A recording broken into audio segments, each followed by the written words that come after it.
Hey there, SirCrow Itachi here with a new video about One Piece manga 1095, a great chapter. Before entering the great stuff, if you're a returning viewer, what are you waiting for? Subscribe for more. Lately I have been doing a lot of One Piece manga review and theories. I'm right now studying, therefore I don't have the sufficient time to make other videos like all Ash Pokemon's first and second generation as I promised. So patience.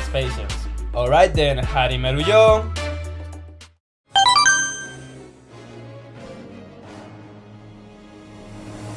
The manga starts with Marines running away from Saturn. We left the previous chapter with Bunny stabbing Saturn, and indeed, Watson, it was a clickbait.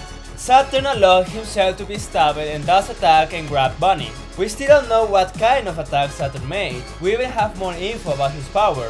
First we see that there's a force pushing violently Sanji, kind of what Pain does in Naruto. We also can see Saturn taking off the sword stabbed from his body, and the blood and wound immediately heal or disappear. Pages later we see that Sanji, Vegapunk and Franky cannot move, like there's a force or something that retains them to move. Which Vegapunk says that it might not be scientifically, that it might be a devil fruit power that impedes them to move. The next thing we see is Kizaru and Luffy defeated. Saturn reprimands Kizaru for being slow on doing the job, which he replies taking all the responsibility and requests time so he can heal and move again. We also see Luffy KO, and Saturn, seeing that KO, take advantage of the situation and tries to kill Luffy. However, Franky immediately reacts and pushes Luffy out of the way. So let's talk about a little bit about Saturn's possible powers. There are three types of possible Lord's power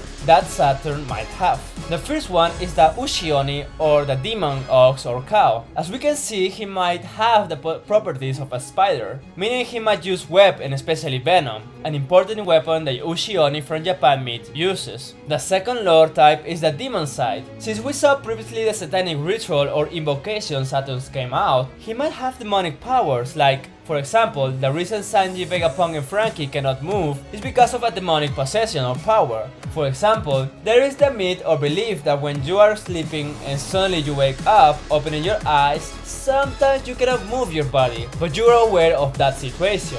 This is called sleep paralysis, where your brain wakes up but your body is still in mode REM, giving the situation of being paralyzed. There's the mythical belief that when that happens, it's because there's a demon sitting over you, impeding you to move. This might be the reason why they cannot move. And lastly, Saturn might have the type of Lord power of his name, Saturn, the god of time in Roman, or Kronos in Greek. So in other words, what happened here, where Bunny and Sanji was attacked out of nowhere, might also be Saturn stopping time, maybe, and kicking them or something. Also, it can explain why Sanji, Vegapunk and Franky cannot move, they are being freezing in time. Also, it can explain the healing powers, because of the management of time. He can heal his wound in a fast way because he is quickly spending time in that part of the body, causing cells to quickly heal the wound, kind of what Dr. Strange does with the Time Stone. Now, this power could be very OP, so if this theory is correct, I assume Oda put conditions on using this power. So like for example, he can manage time, but that doesn't mean he can travel in time. So his power would be kind of Dio's powers from JoJo Bizarre Adventure. Now, the thing we see is that Bunny says to Saturn that it's his fault that Kuma died, which Saturn replies with lore.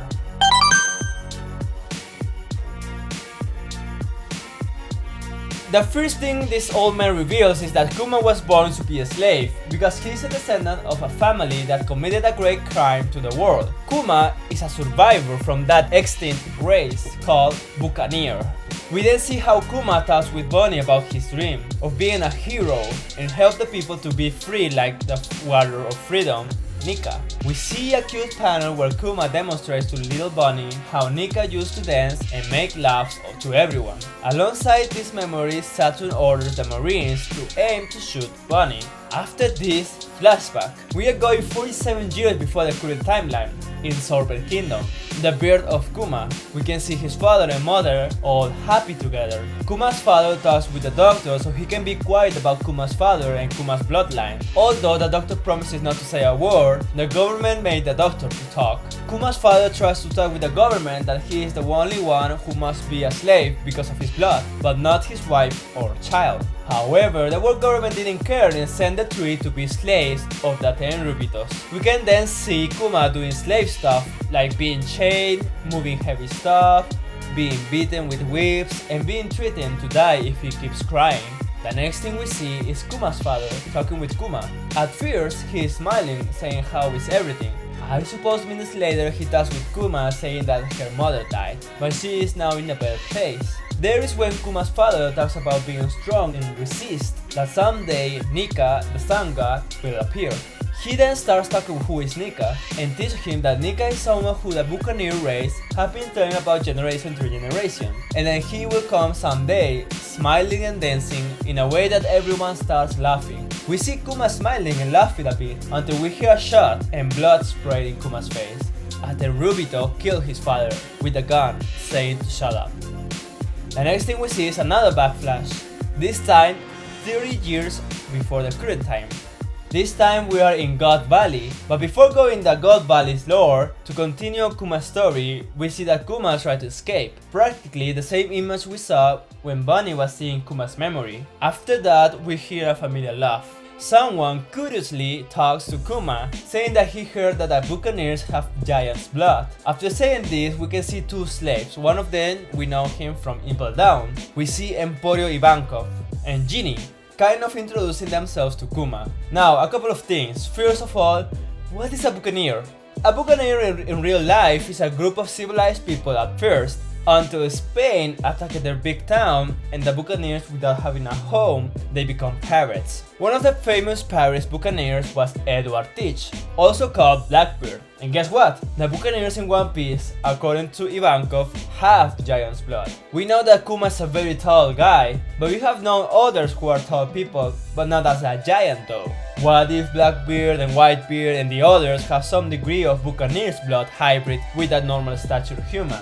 Anyway, what did the Buccaneers do to be punished by the world government? According to Saturn, they did a great crime, and remembering what Im-sama also said about Lily Nefertari, about crimes against the world government, and correlating with the Kuma's father always talking about the Buccaneers always teach each other through generation about the return of Nika or Joy Boy, one thing we can assume is that the Buccaneers was Joy Boy allies, and were people who were also against the world government. Would that mean, according to my theory about the regions of the Wheel of the D, that the Buccaneers are also from the D family?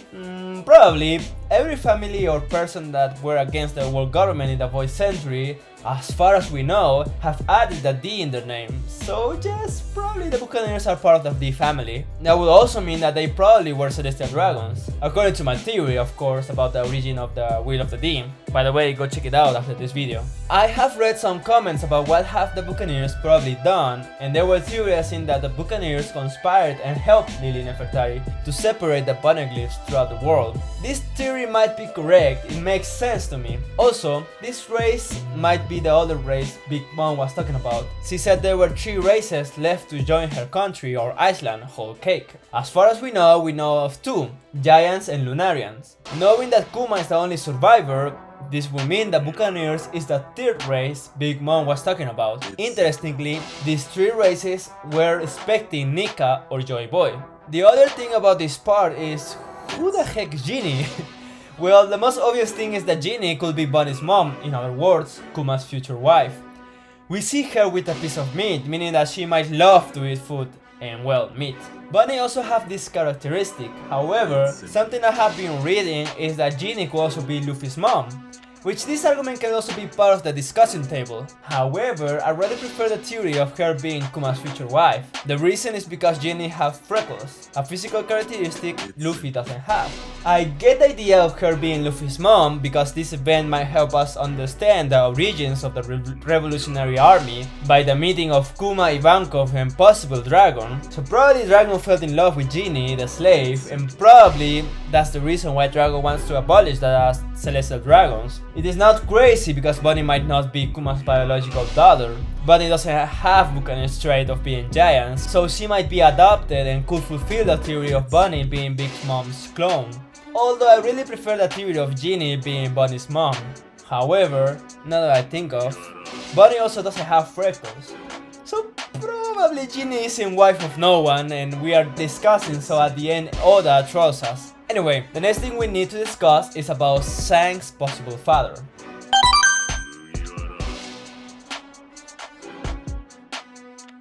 So one of the things the chapter have given us is more information about God Valley's lore. We see the first invasion of the Celestial Dragons to God Valley. We see someone raising a sword and saying to everyone to not miss the chance to take part of the festival, the Native Cleansing Festival. This festival is practically a way of purging or slaving everyone from an island or country. It gives me Purge vibes, the movie. This event takes place once every 3 years. The next thing we see is the king of God Valley complaining with the Celestial Dragons, but suddenly someone slays and kills the king. It was Saint Figarland Guardian, the next God Valley's king. And man, we see him in his younger age. The first thing that came in my mind after seeing Figarland's face is a combination of Shanks and Zoro. Man, he's very alike Shanks. Is Figarland really Shanks' father? There's some evidence or good arguments that might make this theory come true, but everyone in social media are already stating that he is Shanks' father. They are not even saying it's a theory. We need to be careful about this. What's the evidence? The first evidence is that Figarland is king of God Valley when Rocks fight the Garden Roger. The other thing is in this image he looks very like Shanks. The other argument is that if this is true, this will explain the privilege Shanks had to have an audience with the Gorosei. Now I'm not sure yet if Oda confirmed Figarland's hair color, but as soon as it is confirmed red, the whole internet breaks its mind again. Also the other evidence, which I'm not sure if it is canon or not, but in the red film, we have the knowledge that after Mad God Valley's incident, Gar found a chest, where inside we saw a baby Shanks. This could mean Figarland could have hidden his son Shanks, but failed to recover it. It's simple. Next chapter, which is not next week, we're going to have a lot more lore about God Valley.